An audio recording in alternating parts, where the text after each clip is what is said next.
우리가 주기도문 강해를 계속 말씀을 드리고 있는데요. 연말을 당해서 특별히 기도라고 하는 이 주제 아래서 우리가 기도를 배우는 것은 굉장한 축복과 은혜라고 생각이 됩니다. 우리가 새해를 기도로 열고 기도로 준비하고 기도로 또한 맞이해야 되기 때문에 정확한 기도를 어떻게 우리가 준비하고 어떻게 계획을 세우고 어떻게 기도해야 할 것인가를 우리가 설계하는 것은 굉장히 중요한 것입니다. 우리가 외우는 주기도문은 우리가 그 내용이 굉장히 짧아서 제가 새벽 기도 때마다 이 주기도문 하고 나서 나중에 시간 한번 재볼 때가 있습니다. 재보면 딱 30초 정도가 걸려요. 그래서 분량상으로 보면 굉장히 짧은 그러한 분량입니다. 그런데 제가 이 말씀을 깊이 들여다보고 연구하고 또 말씀을 준비하는 가운데서 그 의미들을 생각해 보니 의미를 생각하며 기도한다고 할 때 30초 분량의 내용이 1시간 가지고도 굉장히 짧은 내용이다라고 하는 생각이 들어요. 주기도문은 그냥 우리가 생각 없이 예배 끝날 때 반복하는 주문과도 같은 것이 아닙니다. 주기도문의 내용들은 우리가 구체적으로 회복해야 할 성도의 모든 삶의 내용들을 담아내고 있습니다. 기도는 그냥 기도함으로 끝내는 것이 아닙니다. 우리는 많은 경우에 기도 따로, 삶 따로. 기도는 이렇게 했는데 돌아서고 나면 예수님의 이름으로 기도합니다라고 끝나고 나서 돌아서고 나면 무슨 기도했는지 전혀 관계없는 기도 따로, 삶 따로의 삶을 살아가는 경우가 대단히 많습니다.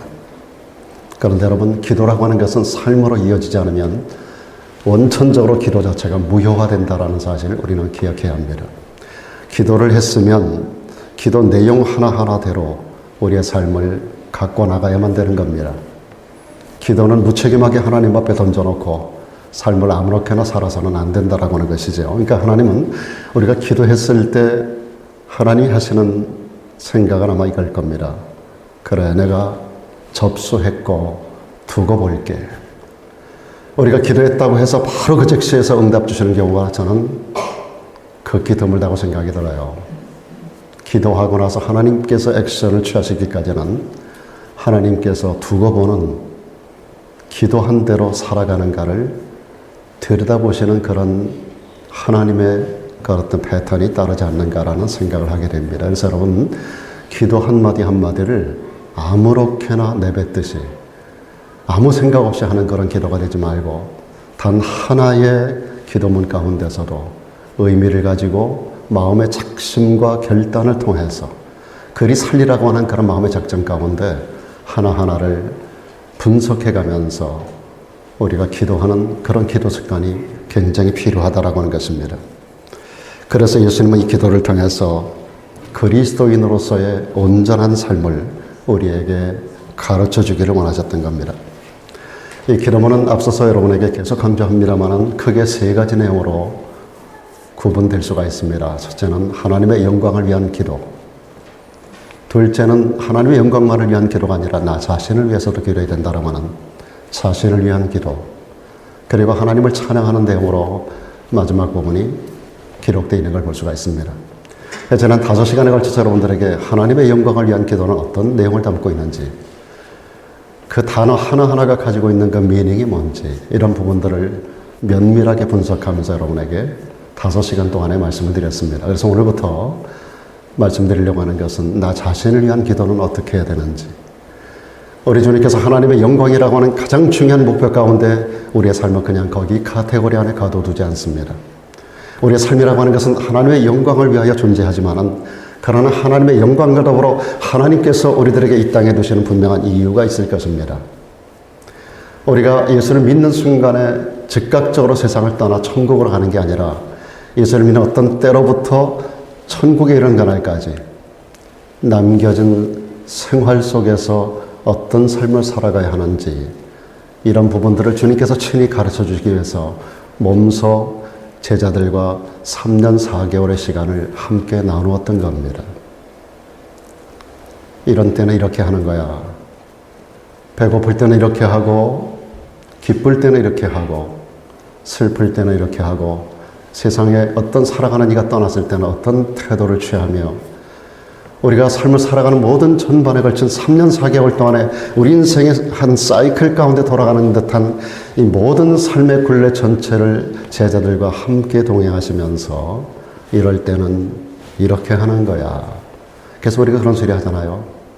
예수님이라면 어떻게 할 것인가? What would Jesus do? 주님이라면 어떻게 할 것인가? 라고 하는 그런 질문을 던지면서 살아가는 것은 그분의 삶을 우리가 정확하게 이해할 때, 그분의 삶 전반을 우리가 들여다보고 배울 때 어떤 상황 속에서 주님이 어떻게 하셨는가를 배우고 그런 태도를 우리 가운데 견지하고 때로 어떤 스탠스를 어떻게 취해야 될 것인가를 우리가 결정하고 그렇게 살아가게 하기 위하여 주님께서는 그 많은 시간 동안을 제자들과 한솥밥을 드시고 함께 주무시고 함께 삶을 나누고 가셨던 것입니다. 그래서 여러분들이 우리 자신들을 위해서 기도한다라고 하는 큰 주제를 던져놓고 하나님의 영광, 가장 중요한 1차적인 목표를 우리가 완성했다면 그 다음에는 우리 자신들을 위해서도 우리가 이 땅을 살아가는 동안에 필요한 게 많잖아요. 여러분, 우리는 항상 머리에 이런 분명한 생각을 가지고 있어야 됩니다. 하나님은 나를 나보다 더 잘 아신다. 하나님은 나의 모든 니들을 정확하게 알고 계신다. 우리를 감찰하시는 하나님, 감찰이라고 하는 단어는 현미경을 가지고 정밀하게 들여다본다는 그런 의미를 가지고 있거든요. 하나님은 여러분의 삶을 정밀하게 감찰하고 계시는 분입니다.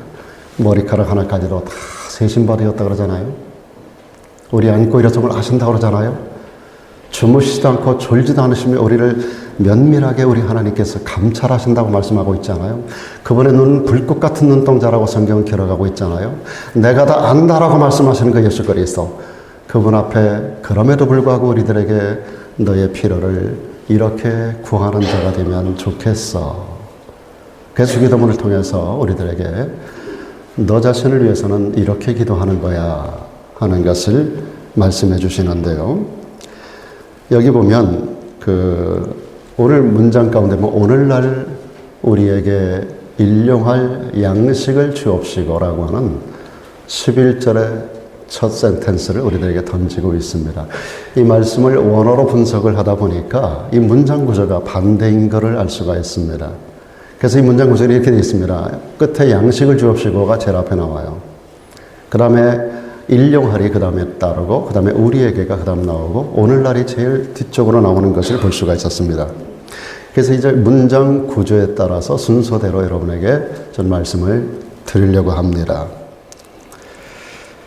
그 제일 먼저 보니까 양식을 주옵시고, 이 부분이 우리를 위한 기도 가운데 첫 번째 기도로 주님께서 이렇게 너의 삶에 있어서 양식을 구하는 게 첫째야 라고 하는 것을 가르쳐 주신 것을 알 수가 있습니다. 여기 양식이라고 하는 것은 하루 우리가 3끼 밥을 먹잖아요. 3끼 밥 먹는 밥만을 의미하는 것이 아닙니다. 여기서 말하는 양식의 개념은 우리가 살아가는데 필요한 많은 게 있잖아요. 어찌 먹는 것만이겠습니까? 우리가 살아가는데 필요한 모든 것을 포함하는 개념으로 양식이라고 하는 단어를 던지고 계십니다. 입에 들어가는 음식만이 아닙니다. 손으로 사용하는 거, 우리가 세상 살아가며 필요한 모든 니들을 전체적으로 포함하고 있는 것이 여기서 말하고 있는 양식이라고 하는 단어 가운데 포함하고 있습니다. 이것을 우리가 기도하는 데 있어서 우리가 살아가는 데 필요한 모든 것을 조목조목 달라고 기도하는 그런 개념에서 한 걸음 더 넘어가서 더 깊은 의미를 가지고 있는 것을 발견할 수 있습니다.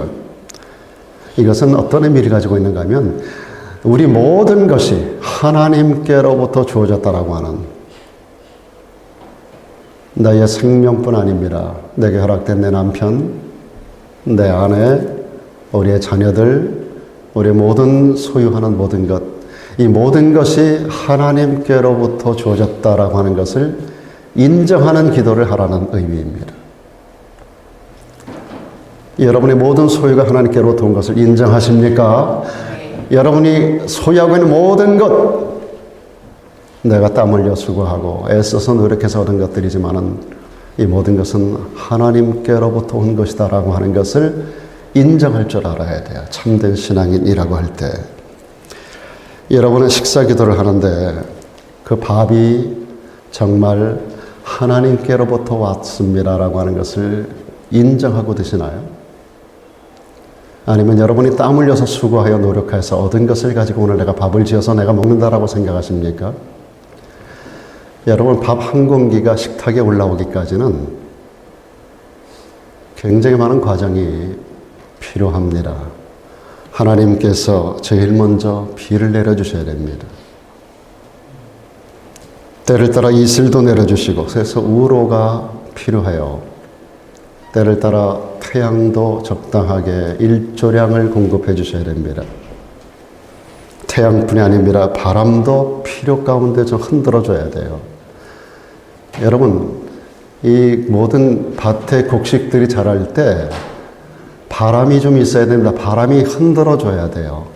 때로 여러분, 하나님께서 우리 인생을 흔들 때가 있어요. 그냥 그대로 놔버리면 온전해지지가 않습니다. 때로 흔들면서 든든하게 세워가는 겁니다.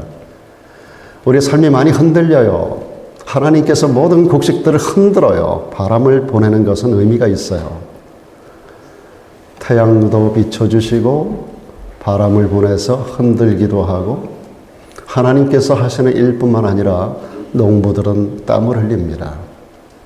그리고 수성업자들이 이것을 수성하고 막 날아갑니다. 또 마켓 직원들이 이것을 전부 다 진열을 해놓고 손님들을 기다립니다. 이런 여러 과정들을 통해서 식탁이 우리 앞에 전설되는 거예요. 밥 한 공기를 먹어도 단지 내가 땀을 흘려서 단순 마켓에서 어떤 걸 픽업해가지고 그걸 공기에 담아가지고 밥을 내놓는 게 아니란 말이에요. 그 이전에 이런 모든 과정들이 먼저 선행되지 않으면 어떤 하나도 온전해질 수가 없는 겁니다. 여러분, 요즘 한국에서 파업이 일어나고 있습니다. 소위 화물연대라는. 그래서 이 화물이 움직이잖아요. 생산지에서 물건을 실어가지고 전부 날아가야 돼요. 그래서 적재적소에 갔다가 내려줘야 됩니다. 생산지에서 아무리 많은 물건을 만들면 뭐합니까? 이걸 전부 다 수송하는 그 루트가 다 있잖아요. 그래서 그 모든 공급 과정에서 화물 기사들이 화물을 실어가지고 전부 날라다 줘야 현지에서 작업도 하고 그것이 마켓에 나가서 모든 우리들에게 공급되는 과정이 이어지지 않아요. 근데 화물연대가 그것을 원천적으로 중단하다 보니까 어떻게 돼요? 한국 전체 산업이 마비가 되잖아요. 이것 때문에 한국 사회가 지금 골치를 앓고 있지 않습니까? 여러분, 우리가 식탁을 벌여놓고 밥 한 공기를 차리고 먹어도 그 과정이 나의 땀 흘림으로만 그것이 이루어졌다고 생각하시면 안 된다고요. 하나님이 하시는 일, 농부가 하는 일, 그리고 수성업자들이 하는 일, 그 마켓에 전시하는 디스플레이 하는 모든 과정 속에서 이 모든 것들이 내 식탁에 올라오기까지 모든 과정 전체가 하나라도 틀어지면 우리는 밥 한 공기를 먹는 일이 문제가 생기는 겁니다. 거기 하나 더 해서 아무리 훌륭하게 식탁을 차려놔도 내가 밥 먹을 수 있는 건강이 내게 있어야 됩니다. 아무리 훌륭하게 식단을 아내가 차려줘도 밥맛을 잃을 수가 있어요. 몸에 병이 들 수 있어요. 여러 가지 이유 까닭에 우리가 맛있는 밥이지만 흙을 씹는 것 같고 돌을 씹는 것 같은 그럴 때가 있어서 밥을 넘기지 못할 때가 있단 말이에요. 그러니까 하루 세끼 밥을 먹을 때마다 이것이 정말 하나님께로부터 말미암았다라고 하는 이 의식, 내가 밥을 먹기까지 모든 과정 속에 섬세하게 관여하셔서 이 모든 과정을 통과하여 나에게 주시는 건강까지 해서 우리가 밥 한 공기를 먹을 수 있다라고 하는 이 의식, 이게 바로 모든 것이 하나님께로부터 주어진다라는 의식이에요. 우리에게 일용할 양식을 주옵시라고 하는 그 양식의 개념이 이런 개념을 우리 머릿속에 먼저 픽스하지 않으면 우리는 하나님 앞에 감사할 수가 없는 겁니다. 그것을 내가 인정하고 진정으로 동의하고 감사하면서 하루 3끼 밥 먹을 때마다 그런 중심이 진정으로 하나님 앞에 올려지는 기도를 드릴 수만 있다면 하루 3끼 밥상 앞에 기도하는 것만으로도 우리 신앙은 조금씩 성장해 갈 수가 있는 겁니다. 그런데 대개는 그저 형식적으로 식사 기도를 대충 떼어버리고 맙니다. 하나님 감사합니다. 땡큐가 하나님 감사합니다고 대충 그러고 그냥 밥을 먹어치워요. 여러분, 주기도문이 주문이 되지 않기를 바라면서 우리 식사기도가 그런 주문 같은 기도가 되지 않기를 부탁을 드립니다. 많은 경우 우리는 내가 애써서 벌어먹는 거지 뭘 하나님이 주셨어라는 그런 의식이 우리 안에 있단 말이에요. 식사기도 할 때 기도하는 게 습관이 돼서 하기는 하는데 진짜 감사하는지, 지금까지 설명드린 모든 과정 속에 하나님이 개입하셨다라는 사실을 내가 믿고 있는지, 그런 개념이 우리 안에 먼저 머리뼈에, 가슴의 신비에 새겨지기를 주님께서 우리들에게 원하셔서 이 양식을 주옵시라고 하는 말을 먼저 너를 위한 기도의 화두로 던지고 있는 겁니다. 이어서 이 기도는 올바른 삶을 살겠다는 의지의 표현을 기도로 하나님께 올려드리는 겁니다. 모든 것이 하나님께로부터 온다라고 고백하는 사람이 도둑질을 해서 양식을 구하겠습니까? 모든 것이 하나님께로부터 온다라고 하는 것을 믿는 믿음을 가진 사람이 사기치면서 혹은 불법적으로 양식을 구하겠습니까? 그러고도 하나님께서 주셨다고 고백한다면 하나님을 도둑놈이나 사기꾼으로 만드는 거 아닐까요? 우리가 하나님께서 매일같이 내게 양식을 주시는 분임을 고백하면서 하루하루를 살아간다면 우리는 하나님의 뜻에 합당한 방법으로 양식을 구하는 자가 되어야 합니다. 땀 흘려 수고하는 일을 기피할 필요가 없습니다. 아침에 일찍 일어나고 저녁에 늦게 오면 한동안 수고하는 수고 가운데 얻게 되는 그런 떡을 우리는 기피해서는 안 되는 겁니다. 하나님은 우리가 일하는 존재로 만드셨어요. 예수님께서 이 땅에 오셔서 말씀하십니다. 아버지께서 지금 일하시니 나도 일한다고 말씀하셨어요.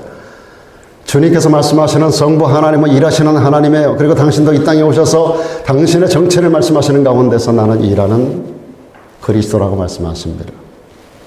하나님은 만물을 만들어 놓으시고 쉬지 않습니다. 쉬지 않으시는 하나님.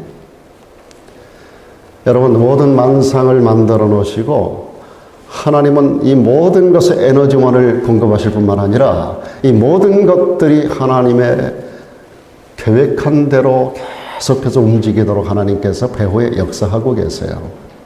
만들어 놓고 네 마음대로 굴러가라 하지 않습니다. 하나님 우리 인생을 만들어 놓고 네 마음대로 네 인생 네 마음대로 살라고만 내버려 두지 않는단 말이에요. 하나님 관여하시는 하나님이에요. 태양과 달과 지구만 생각해봐도 서로 끈으로 매놓지 않았습니다. 자동 어떤 시스템으로 돌아가도록 하나님께서 하지 않으셨어요. 전부 하나님의 배후 역사가 있는 거예요. 지구가 매일 돌고 달이 지구를 돌고 지구가 태양을 돌고 태양계가 태양을 중심으로 돌고 온 우주 만물이 그 놀라운 영역 아래 펼쳐져 있는 모든 것이 전부 하나님께서 원하시는 어떤 모양으로 계속 움직이고 있단 말이죠. 이 모든 배후에 역사하시는 분이 바로 하나님이에요. 누가 끈을 매놓고 에너지원을 공급해서 계속 돌리고 있는 게 아니라 하나님이 친히 붙들고 계시고 역사하신단 말이죠. 우리 인생도 마찬가지입니다. 어제 우리 2명의 학생들이 나와서 잠언 3장의 말씀을 읽었습니다만 모든 것을 하나님이 때를 정하셨어요. 하나님의 크로노스, 하나님의 때를 정하고 한 인생도 날 때와 죽을 때를 정하시는 하나님이 세상 모든 것들이 전부 다 하나님의 때를 따라 운행하시는 하나님이에요. 아무렇게나 만들어 놓고 내버려 두는 저 북한말로 내깔겨버리는 그런 하나님이 아니란 말이죠. 여러분 인생도 마찬가지입니다. 내 인생은 하나님의 섭리 가운데 있음을 믿으시기를 바랍니다. 여러분 인생의 모든 회로가 하나님의 은혜 가운데 설계가 되어 있단 말이죠. 이 역사는 인간에 의해서 그냥 마냥 만들어져 가도록 내버려 두시는 하나님이 아니에요. 역사는 His story입니다. 그분께서 때를 따라 사람을 세우고 그 사람을 통해서 하나님이 원하는 일들을 하게 하고 그 사람이 하는 일의 영역을 정하시고 그때까지 그 다음 사람을 통해서 그 다음의 역사를 만들어가고 그래서 하나님은 인류를 만들 때 전체 인류 역사에 큰 그림을 그려놓고 때를 따라 사람을 보내서 하나하나 칼날을 거기 위에다 덧입혀가는 거예요. 그래서 지금 역사의 마지막 one minute left라고 말씀드렸는데 지금 역사의 마지막 때와서 지금 전체 하나님께서 창조 때로부터 이 역사 전체를 만든 그 모든 그림이 지금 완성돼 나가는 과정에 있어요.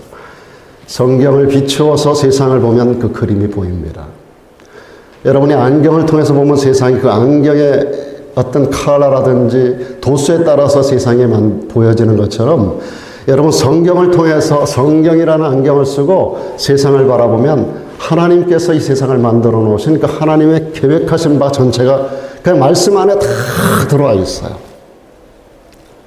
지금 여러분 요한계시록 마지막 부분이 지금 열리고 있는 시대 아닙니까? 17장, 18장 넘어가서 이제 19장에서 영광스럽게 주님께서 재림하시고 새하늘과 새 땅이 임하는 20장으로 도래하는 이 놀라운 역사적인 현장을 지금 우리는 이 땅 가운데서 아마도 여러분들이 생존하는 동안에 주님의 영광스러운 재림의 날을 볼 수도 있을 거라고 생각합니다. 저는 개인적으로 제가 살아있는 동안에 주님 재림의 때를 볼 거라고 저는 개인적으로는 믿고 있어요. 교리는 아닙니다. 2단, 3단 논할 일은 아니에요. 저 개인적으로 믿고 있어요. 하나님 아멘 주 예수 어서 오시옵소서라고 하던 요한계시록 기자의 마지막 부분에 던졌던 그 메시지를 내 마음에 품고 있단 말이죠. 그렇다고 한다면 여기 젊은 세대들은 아마도 주님 재림을 분명히 목격하게 될 겁니다. 우리는 준비하는 세대가 되지 않으면 안 되는 겁니다.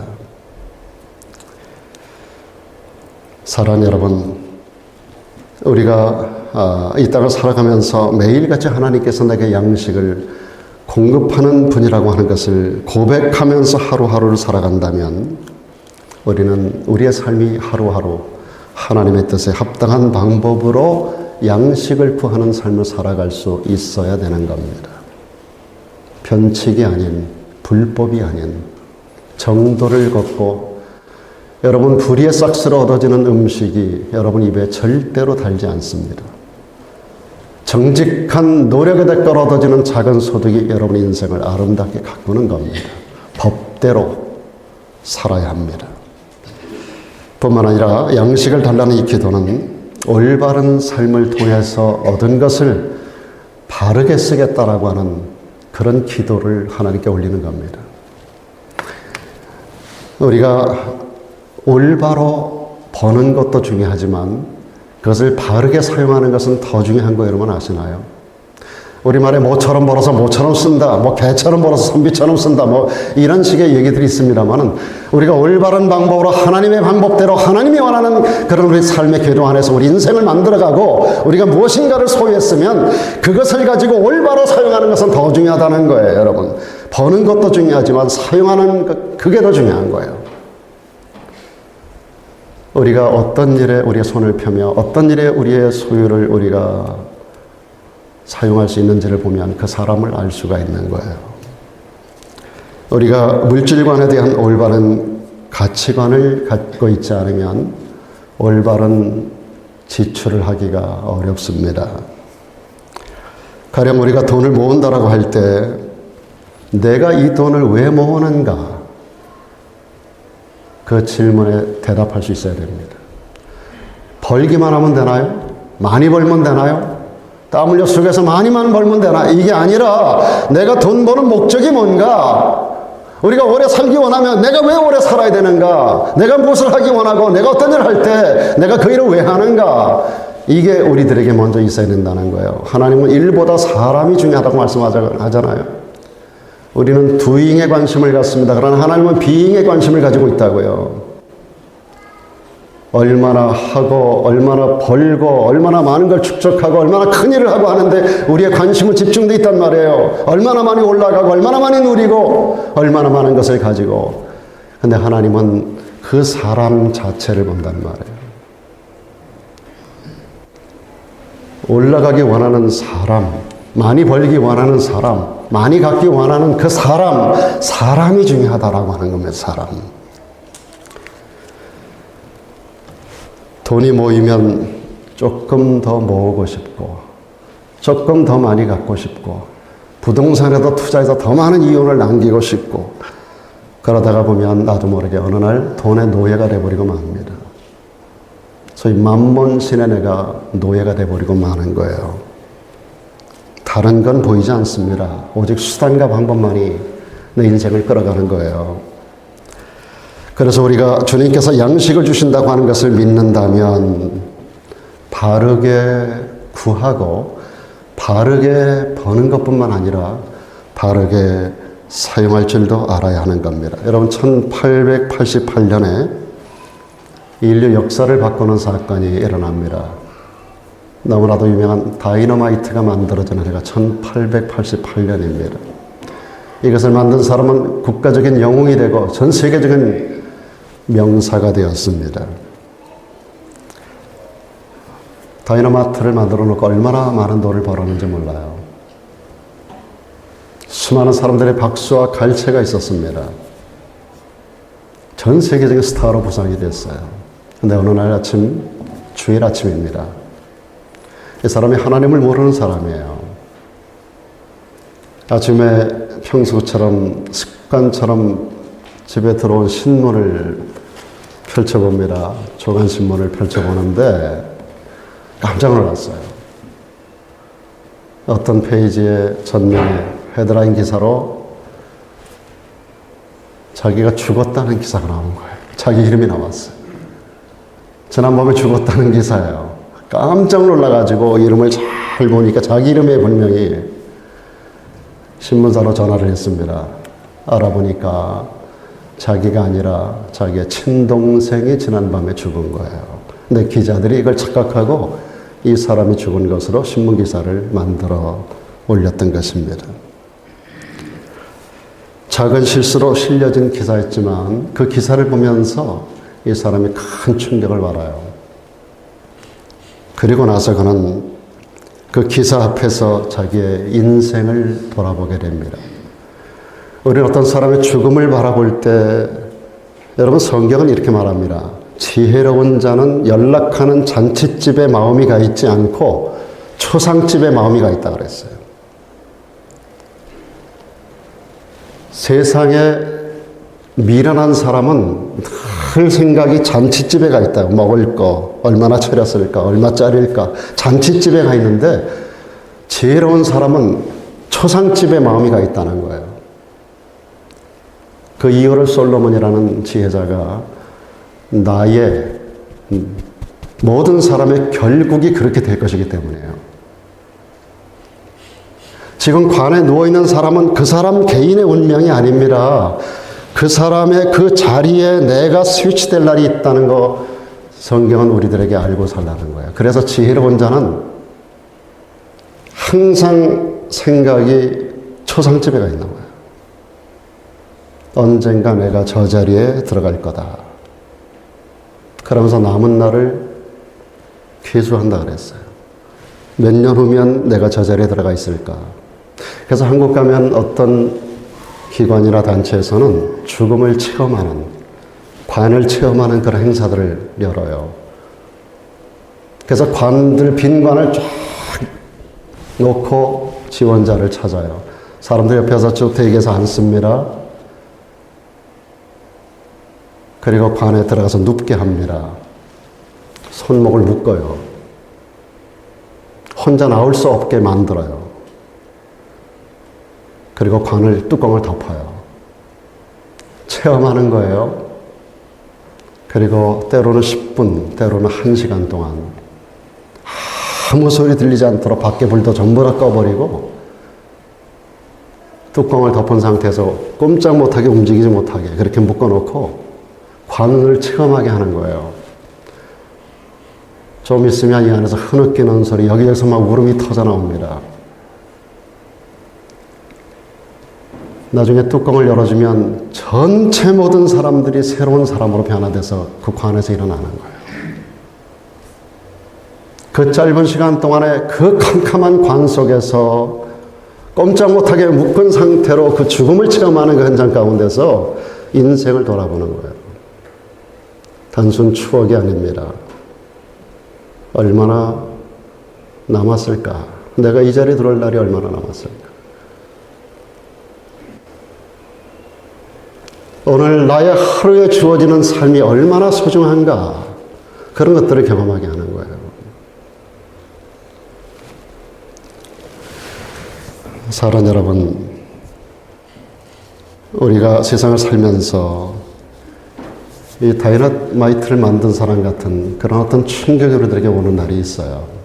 우리 부모님 돌아가셨을 때라든지 사랑하는 내 누군가가 세상을 떠났을 때 이런 충격이 우리들에게도 옵니다. 바로 이 사람이 그 충격을 온몸으로 받으면서 나의 남은 날 동안 나는 어떻게 살아야 되는가. 내 이름이 진짜 이름이 여기 올라갈 때가 있는데 그는 이렇게 생각했다 그럽니다. 내가 수많은 사람을 죽일 수 있는 다이너마이트를 만들어서 재물과 명성을 얻었지만 결국 내 인생의 마지막도 이렇게 허무하게 끝나는 것은 아닐까. 그런 생각을 했다는 거예요. 그날이 주일 아침이었습니다. 벌떡 일어나서 교회를 찾아갔습니다. 한 번도 가보지 못한 교회를 가서 그날에 예수님을 영접하고 하나님과 사람들을 위해서 자신의 모든 재산을 기부하기로 결정을 합니다. 그것이 그 유명한 알프레드 노벨의 노벨상이 시작된 이유였었던 겁니다. 사람들은 열심히 돈을 벌지만 정작 무엇을 위해서 써야 할지를 잘 모르는 사람들이 대부분입니다. 여러분은 어떠십니까? 바로 내가 아니라 할까? 이런 질문 한번 던져보면 어떨까요? 그러니까 여러분, 정말 내가 어떻게 돈을 버는가? 내가 어떻게 돈을 쓰고 있는가? 정말 하나님 앞에서 이런 질문들을 늘 하면서 우리는 살아야 된다는 겁니다. 이게 양식을 주옵시고라고 가르친 주님의 본래적인 의도인 겁니다. 이렇게 양식을 주옵시고 그 다음에 따라오는 단어가 일용할이라고 하는 단어입니다. 내가 하나님 아버지 앞에서 양식을 구하되 일용할 양식을 구하라는 겁니다. 이 일용할 양식이라고 하는 것은 하루 벌어서 하루 산다는 그런 개념이 아닙니다. 일용할 양식을 구하는 것은 탐욕의 대상으로 쌓아놓을 것을 구하지 말라는 겁니다. 우리가 구하는 것이 탐욕의 대상이 되면 안 된다는 거예요. 지금 매일매일 내게 주어지는 것으로 자족할 줄 알고 감사할 줄 알아야 한다는 겁니다. 그런데 우리가 흔히 하나님께 뭘 달라고 기도합니까? 이미 있음에도 불구하고 더 많은 것을 갖기 위해서 구하지 않습니까? 이미 넉넉하게 준비되어 있음에도 더 많은 것을 쌓아놓기 위해서 우리가 하나님께 구하지는 않습니까? 어떤 것이라도 여러분 탐욕의 대상이 되게 되면 아무것도 아닌 것 가지고 인간관계가 깨집니다. 탐욕의 대상이, 어떤 대상이 탐욕의 대상이 되면 그것 때문에 관계가 깨지게 돼 있어요. 제가 과거에 봤던 부시맨이라는 영화가 있었습니다. 부시맨이라는 영화에 보면 몇 명의 여행객이 소형 비행기를 타고 아프리카 지역을 날아갑니다. 지역을 날아가다가 한 사람이 그 안에서 콜라를 마셔요. 콜라를 마시고 그리고 빈 병을 창밖으로 집어 던져요. 근데 그 던져진 빈 병이 떨어진 곳이 부시맨들이 사는 마을이에요. 하늘에서 병 하나가 떨어졌는데 이 부시맨들은 세상 태어나서 처음 보는 거예요, 이 병을. 코카콜라 병에 그 예쁜 여자들의 몸으로 이렇게 했지 않았어요? 어쨌든 여러분 그 병을 세상 태어나서 처음 본 이 사람들이 그를 딱 보면서 어떤 느낌을 갖는가? 아, 이건 우리가 섬기는 신께서 하늘에서 우리에게 선물로 주신 것이다. 그런 생각을 해요. 그래서 이것을 정성스럽게 모십니다. 어느 한 친구가 가서 훔쳐요. 그것 때문에 동네가 발칵 뒤집어집니다. 이것을 들켜요. 이것 때문에 온 동네 싸움이 일어납니다. 이 병 하나 얻기 위해서. 이것이 탐욕의 대상이 되다 보니까 그 마을 전체가 완전히 사람들의 관계가 깨지고 말아요. 이것을 서로 뺏고 뺏으려고 하고 하다가 보니까 이거 머리 쳐가지고 머리에서 피가 터져 나오기도 하고 여러분, 콜라병 하나 때문에 부시맨 사는 그 마을 전체가 완전히 깨지고 말았어요. 나중에 어떻게 됩니까? 한 부시맨이 그걸 가지고 그들의 땅끝에 가서 그걸 집어 던져버리고 없애버립니다. 그리고 나서 그 마을에 다시 평화가 찾아온다고 하는 이야기가 부시맨이라는 영화의 스토리예요. 여러분, 우리가 무엇을 구하는 거 좋습니다. 소유하는 거 죄가 아닙니다. 성경은 돈이 죄라고 말하지 않아요. 그런데 돈이 일만하게 뿌리가 될 수 있다고 성경은 경고하고 있어요. 콜라병 하나가 중요합니까? 사람이 중요합니까? 돈이 중요합니까? 사람이 중요합니까? 제가 계속 말씀드린 데는 성경의 모든 원리가 돈보다도 사람, 물질보다도 사람, 환경보다도 사람, 모든 일보다도 사람이 우선이라는 거예요. 사람이 중요한 거예요. 주님은 사람을 구하러 이 땅에 오셨어요. 사람을 구원하게 당신의 목숨을 던졌어요. 사람을 구원하게 십자가에 지셨어요. 사람이 중요합니다. 사람. 성경은 말씀합니다. 오직 각 사람의 시험을 받는 것은 자기 욕심에 끌려 미혹되기 때문이라고 말합니다. 자기 욕심 때문에 미혹을 받는다는 거예요. 시험은 세 종류로 옵니다. 첫째는 하나님이 시험하실 때가 있어요. 하나님을 시험하실 때 학교에서 학생들을 시험지를 나눠주고 테스트하는 것과 똑같은 거예요. 학교에서 선생님들이 시험지 나눠주는 것은 아이들이 잘 되게 하기 위해서, 공부 열심히 하기 위해서 좋은 목적을 가지고 하잖아요. 하나님께서 우리를 시험하시는 것은 좋은 목적을 가지고 시험하시는 거예요. 그런데 마귀가 우리를 시험하는 경우가 있어요. 이게 페이라조라 그래요. 마귀가 우리를 시험하는 것은 우리를 도적질하고 죽이고 멸망시키라는 요한복음 10장 10절의 말씀을 이루기 위함입니다. 도적이 오는 것은 도적질하고 죽이고 멸망시키라는 것뿐이라고 그랬습니다. 그래서 마귀의 시험이 있고요. 세 번째 시험이 자기 욕심 때문에 유혹당하는, 이게 자기 욕심에 끌려 미혹되는. 그런데요, 인간이 당하는 시험들의 대부분 9 out of 10이 자기 욕심 때문에 오는 거예요. 그리고 많은 것이 사탄의 시험입니다. 그리고 하나님은 가끔 우리를 바로 세우기 위해서, 우리를 축복하기 위해서 때로 시험을 던져주기도 하는 겁니다. 그래서 아까 우리가 불렀던 찬양 가운데 시험이 닥쳐올 때 우리는 감사해. 주께서 모든 것에 관여하십니다. 주님께서 성도 여러분과 함께 하시는 것을 믿으시기 바랍니다. 주님은 우리 성도들의 형통을 기뻐하시고 자녀들이 잘 되는 것을 기뻐하십니다. 그분은 우리 영혼이 잘 되고 범사가 잘 되고 강건하기를 원하시고 우리에게 생명을 주시는 분입니다. 하늘의 생명뿐만 아니라 이 땅을 살아가는 동안에도 우리의 삶 모든 것을 관여하시는 좋으신 하나님이에요. 야고보는 분명히 말씀합니다. 하늘의 빛들의 아버지께로부터 각양 좋은 은사와 선물들이 우리들에게 내려온다라고 말씀하고 있어요. 그분은 창조 때로부터 오늘날까지 우리들을 복주기 위하여 우리들에게 지대한 관심을 가지고 계신 분입니다. 기독교는 복을 구하는 기복 종교가 아니지만, 그러나 하나님은 우리들이 근본적으로 잘 되기를 원하시는 그런 하나님이란 말이에요. 빌립보 4장 13절에 여러분이 정말 좋아하는 구절이 있습니다. 내게 능력 주시는 자 안에서 내가 모든 것을 할 수 있느니라. 이 말씀 믿어지면 아멘 하십시다. 우리에게 능력 주시는 그 하나님 안에서 우리가 모든 걸 할 수 있는 줄로 믿습니다. 모든 전 세계 크리스찬들이 가장 좋아하는 성경 구절 중에 하나인데, 이 말씀을 우리가 이해하려면 그 앞에 말씀을 봐야 돼요. 11절과 12절의 말씀을 먼저 보지 않으면 이 말씀을 곡해 잘못 이해하기가 쉬워요.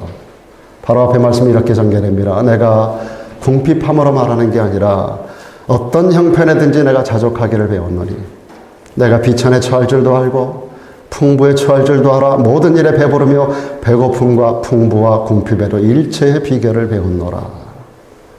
여러분, 이것은 사도 바울이 기쁨의 서신이라고 알려지는 빌립보서에 기록하고 있는 내용입니다. 여러분, 내게 능력 주시는 자에서 내가 모든 것을 할 수 있다라고 하는 이 놀라운 고백은 바로 앞의 내용을 전제로 한 고백이라는 거 우리가 잊어서는 안 됩니다. 사도 바울은 지금 비천에 처한 가운데서도, 배고픈 가운데서도, 궁핍함을 누리는 가운데서도 자족하기를 배웠다라고 말하고 있습니다. 이것이 전제된 모든 것이 하나님의 은혜로 감당할 수 있었다는 거예요. 그래서 내가 어떤 형편에 처하든지 내가 자족하기를 배웠노니 내가 이 모든 환경 가운데 일체의 비결을 배웠노라 라고 말하고 있는 겁니다. 우리가 돈을 많이 벌어서만 감사하나요? 잘 되어지는 세상적 개념으로서만 우리가 그것 때문에 감사하나요? 아닙니다. 여러분, 비천에 처할 때도 있고요. 궁핍할 때도 있고요. 배고픔이 올 때도 있어요. 그럼에도 불구하고 이 모든 토탈적인 모든 상황 안에서 우리가 자족하기를 배우고 일체의 비결을 배울 때 우리는 우리에게 힘 주시고 능력 주시는 그 하나님 안에서 모든 것을 할 수 있는 자가 될 줄로 믿습니다. 사랑 여러분, 사도 바울이 일생에 얼마나 곤고하고 피곤하고 힘든 인생을 살았습니까? 그 모든 가운데서 그는 일체의 비결을 배웠던 사람이에요. 자족함을 배웠던 사람이에요. 지금 내게 있는 것으로 일용할 나의 양식으로 자족하는 일을 배울 때 하나님 안에서 모든 것을 할 수 있게 된다고 하는 위대한 우리 믿음의 선배 사도 바울의 고백입니다. 일용할 양식을 구하는 기도는 또 한 가지, 그날 매일같이 하나님을 의뢰하는 기도입니다. 여러분, 의뢰라는 단어가 있고 의지라는 단어가 있습니다.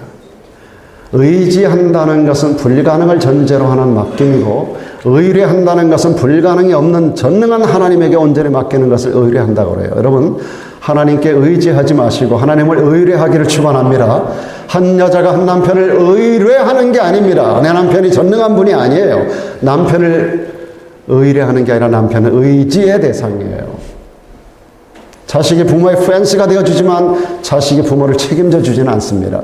자식은 의뢰의 대상이 아니라 의지하는 대상이에요. 여러분, 세상 사람들은 우리의 모든 걸 책임져 주지 않아요. 그러니까 사람들은 의지하는 대상이지 의뢰하는 대상이 아니에요. 그러나 하나님은 전능하신 하나님, Almighty God, 그 하나님의 전능성 앞에서 우리는 모든 것을 할 수 있다라고 하는 확고한 믿음, 하나님의 전능성을 믿을 때 우리는 하나님을 의지하는 게 아니라 의뢰하는 대상으로 하나님을 섬기는 자가 되는 줄로 믿습니다. 여러분, 출애굽기를 보면 출애굽기 13장에서 이제 그 유월절 역사를 만들어 주시고 14장에서 13, 14장을 연결해서 영광스럽게 애굽에서 이스라엘 백성들이 엑소더스 하는 사건을 보게 됩니다. 그리고 14장 계속 이어서 소위 말하는 애굽의 군사들이 바로의 명령 가운데서 총동원돼 가지고 이스라엘 백성들을 공격해와요. 쫓아와요. 그러다가 이제 홍해 앞에서 놀라운 기적이 일어납니다. 홍해를 가르고 하나님의 역사 가운데 홍해가 갈라지고 이스라엘 백성들이 홍해를 마른 땅처럼 건너가고, 그러면서 추격해 들어오는 모든 애굽의 군사들이 그 물에 의해서 완전히 수장돼 버리고 말아요. 이 놀라운 사건을 영광스럽게 지켜보았던 이스라엘 백성들이 홍해 건넌 이후에 맞은편에서 다가오던 애굽의 군사들이 물속에 수장되는 걸 바라보면서 하나님을 찬양하는 내용이 15장에 기록되어 있어요. 그리고 그들이 이제 광야길로 나가기 시작합니다. 뒤에 쫓아오는 군사가 없습니다. 이제 앞에서 이끄시는 하나님만을 바라보며 그들이 광야길로 나아가는 과정 속에서 제일 먼저 하나님이 내리신 그들을 인도하는 방법이 매일같이 만나를 내리기 시작합니다. 만나가 매일같이 내려져요. 지금까지는 애굽에서 먹던 거, 그런 반죽 같은 거, 그런 그릇들을 어깨에 메고 지금까지 중간중간 먹고 왔는데 이게 이제 이 음식이 다 떨어진 거예요. 이제 광야길에서는 아무도 도와줄 자가 없고 마켓도 갈 수가 없고 마켓이 있어 돈도 없고 광야길에서 이제 절박한 환경 안에 들어간 그들이 하나님이 인도하시는 방법 가운데서 먹을 것을 매일같이 공급해 주어요. 매일의 만나. 데일리 브레드가 이제 그들에게 공급되는데 만나를 공급하는 내용이 기가 막힙니다. 하나님께서. 거기 여러분 만나 사건을 보면 두 가지 특징을 기록하고 있는데요. 하나는 매일 아침, 여러분 새벽에 나가보면 이슬이 내려 있잖아요. 여기가 비가 안 와도 이슬이 매일같이 내려 있는 것을 여러분 새벽에 나가보시면 알잖아요. 근데 이슬이 이제 해가 막 뜨기 직전에 이게 기온이 급격히 올라가면서 이슬이 다 사라집니다. 그 시간에 내렸던 이슬이 전부 다 만나로 바뀌는 거예요. 이슬이 만나가 되는 게 아니라 이슬이 사라지는 그 현장 가운데서 만나를 하나님께서 내려주시는 거예요. 그래서 이른 아침에 그것을 거두러 나가게 하셨어요. 참 놀라운 사건인데, 그리고 나서 이제 해가 뜹니다. 해가 뜨면 이게 다, 거기 있는 게 다 녹아서 없어져 버리고 말아요. 싹 사라져 버려요. 여러분, 태양이 뜨면 이슬이 완전히 없어지는 것처럼 이 만나가 이슬이 내리고 이슬이 사라지는 과정 속에서 만나가 덮이고 만나가 태양이 뜨면서 전부 다 태양열에 의해서 사라져 버려요. 그러니까 빨리 나가서 그것을 걸어들여야만 되는 거예요. 또 한 가지 특징이 있습니다. 매일매일 그날 먹을 양만큼을 거두어야 돼요. 어떤 사람은 욕심이 생겨요. 그래가지고 하루 먹을지만 딱 하나님께서 한 호멜 이만큼만 거두라 그랬는데, 오늘 좀 많이 거둬놓고 내일 안 나갈 수도 있잖아요. 일주일치를 거둘 수도 있잖아요. 뭐 널려진 게 만나니까 하나님께서 한 호멜을 거두라고 하셨는데, 그게 아니라 막 넘치도록 큰 바구니를 가지고 나가가지고 거기다가 많은 걸 거둬드립니다. 하나님께서 그렇게 하지 말라고 그랬거든요. 매일매일 나가서 거두라 그랬거든요.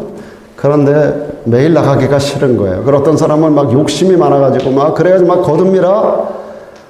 그랬더니 그 다음날 아침에 그게 벌레가 되고 냄새가 나는 거예요. 놀라운 섭리입니다. 매일 새벽에, 그리고 하루도 빠짐없이 만나를 거두러 나가게 하는 하나님의 섭리가 뭔가. 우리는 매일매일 매 순간순간을 하나님을 붙들고 하나님을 의뢰하고, 하나님 없으면 안 돼요. 하나님 안 계시면 나 안 돼요. 하나님 없으면 나 안 돼요. 매일같이 이것을 하나님 앞에 고백하며 살라고 하는 거예요. 이 역사가 40년 동안 컨티뉴합니다. 이스라엘 백성들이 가나안 땅에 들어갑니다. 가나안 땅에 들어가서 가나안 땅에 나오는 그 농산물, 거기서 나오는 토산물로 자기들이 먹을 수 있을 때까지 그들이 수고해서 땀 흘려서 얻을 수 없는 광야길 40년 전 기간 동안에 매일같이 하나님은 공급해 주십니다. 가나안 땅에 들어가서 그 땅의 소산물을 먹기까지. 사랑 여러분, 우리는 인생 광야에 하나님이 우리를 던져 놓으셨어요. 여러분, 예수를 믿으면서 세상 가운데 출애굽 엑소더스 해서 우리는 주님께서 원하시는, 주님께서 예비하신 가나안 땅을 향해서 날마다 달려가는 성도인 줄로 믿습니다. 여러분, 영원한 천국이 우리의 영적 가나안 땅이에요. 그 땅에 가기까지 우리는 장망성을 떠났습니다. 장차 망할 성, 세상을 떠나서 이제 우리는 천성을 향해서 가는 사람입니다. 장망성 돌아보지 마세요. 여러분이 소금기름이 될 수 있어요. 장망성 미련 두지 마세요. 여러분, 세상에 너무 미련 두지 마시라고요. 이제 우리 하나님께서 우리의 삶을 바꿔놓으셨어요. 우리가 바라보는 방향이 완전히 반대로 하나님 바꿔놓으셨어요. 이제 우리는 우리 미래에 우리 가운데 예비하신 그 땅, 가나안 땅을 향해서 가는 자들이에요. 영적 가나안을 향해서 가는 사람들, 뒤돌아보지 마라. 좌로나 우로나 치우치지 마라. 오직 믿음의 주, 우리를 온전케 하시는 예수 그리스도를 바라보고 가려고 주께서 말씀하시는데, 가는 과정을 하나님이 매일같이 책임지는 줄로 믿습니다.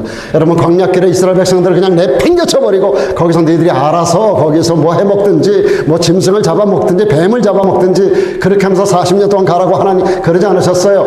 그들이 모든 것을 하나님 완전히 홍해를 통해서 끊어놓은 다음에 그들의 공급원을 하나님께 친히 공급해 주시는데, 40년 동안 가나안 땅에 들어갈 때까지 하루도 빠짐없이 만나로 공급해 주시는 그 하나님. 여러분, 우리를 하나님께서 세상과 단절시키고 하나님을 향하여 달려갈 길을 달려가고 우리가 영원한 천성을 향해서 가는 과정 속에 하나님께서 우리를 엑소더스 시켜 우리가 이제 천성을 향해서 가는 사람들이라면 하나님이 우리에게 남겨진 날들을 책임질 것을 믿으시길 바랍니다.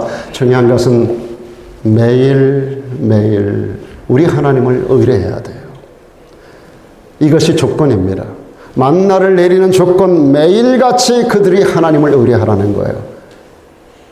단 하루도 빠짐없이 매일처럼 한 번에 많이 풍성하게 해놓고 나서 하나님을 잊어버리고 사는 게 아니라 매일같이 눈 뜨면 제일 먼저 생각하는 게 하나님께서 공급하는 것을 내가 거둬들이는 거예요.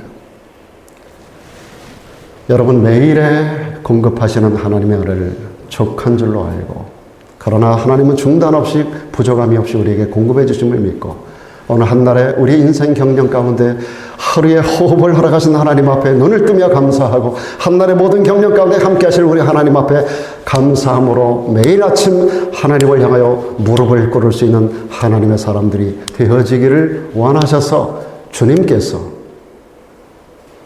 일용할 양식을 달라고 그렇게 기도하는 거야. 이 주기도문을 통해서 우리들에게 그런 가르침을 주고 계신 겁니다.